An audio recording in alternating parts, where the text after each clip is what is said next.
Today we are talking tomatoes, and not the traditional red tomato that we think of as king of the summer vegetables.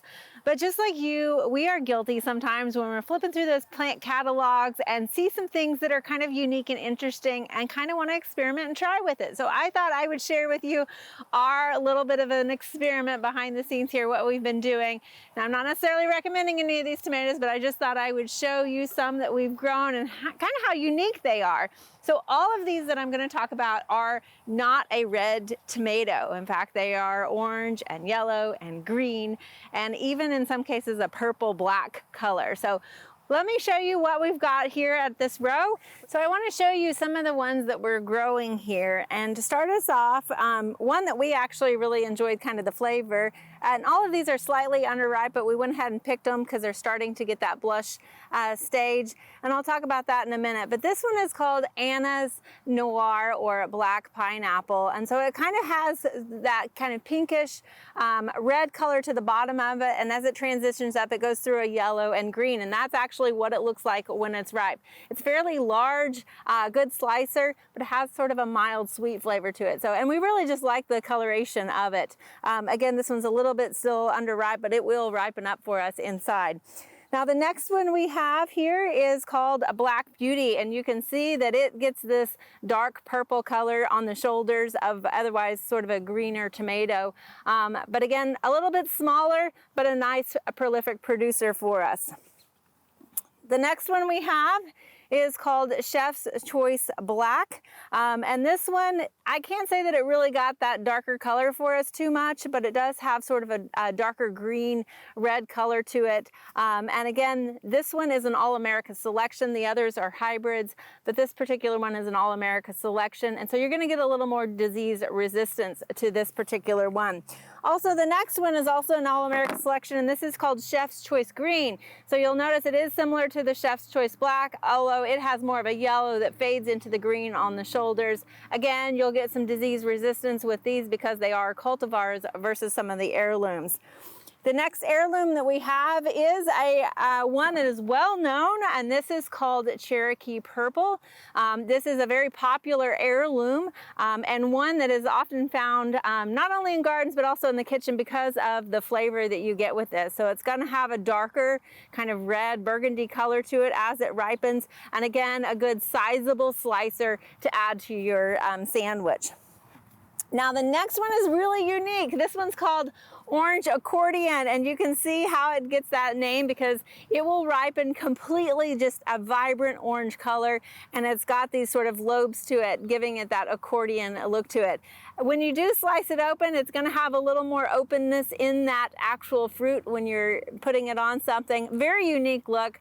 Might be a little different for some people to actually eat, but one that was actually very mild and kind of flavorful. So we enjoyed this one as well.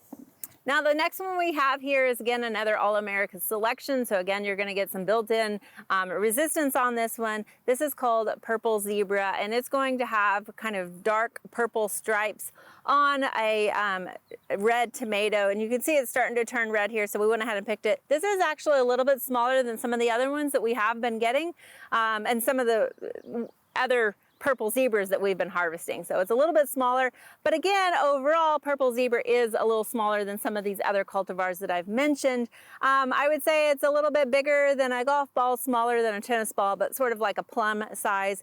One of the unique features that we did notice is it's kind of got this acorn shape to it. They're all sort of pointed at the bottom of this, but a good look to add on to your plate as well. And then the last one we have is Sartre Rouleaux, and it is a yellow tomato that's got purple shoulders on it. And honestly, if I was looking at it between this and the Orange Accordion, you could have told me these tomatoes and I'd kind of question it a little bit because this to me looks almost more like an eggplant than it does a tomato. Obviously, they are related and in the same plant family. But again, a good producer for us. So this is just some of the ones we tried. Now, this is just a little bit of an experiment to see what varieties we can get with some tomatoes here. And we haven't had any problems. Now, the one kind of things that we had to kind of deal with is the fact that all of these are indeterminate. You can see they've sort of outgrown our T-posts. So if you are growing indeterminate tomatoes, keep in mind that you want to have a good trellis system for them to grow beyond a regular T-post. Here in Oklahoma, we are in the hot days of summer, and anytime we get over that 85-degree temperature, it really slows the ripening down of tomatoes. And if you start to see that coloring, that means it's ripening, and you can go ahead and pick it and take it indoors to a cooler temperature, and it will continue to ripen. Now, if you've noticed your tomato production has actually declined a little bit, again, that is because of our heat. This is why we grow tomatoes as transplants, to get them out in the garden sooner, because really that 70-degree range is the optimal range for pollination as well to occur. So our evening temperatures are a lot of times higher than 70 degrees, so we don't get good pollination of our tomatoes at this point. But keep in mind, if you have a decent tomato plant and it hasn't succumbed to all of the factors that they can encounter, keep it growing, and as our temperatures start to decline as we come out of summer, you'll again see some fruit set on your tomatoes. So again, just wanted to share some of the unique cultivars that we were trying here in our garden.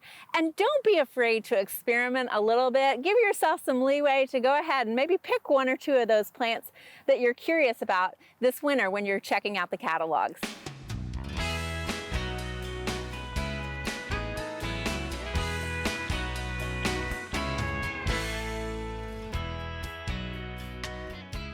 We hope you enjoyed this video as part of our Oklahoma Gardening YouTube channel. You can also find even more videos on the OK Gardening Classics YouTube channel. And join us on social media for great gardening tips, photos, and discussion.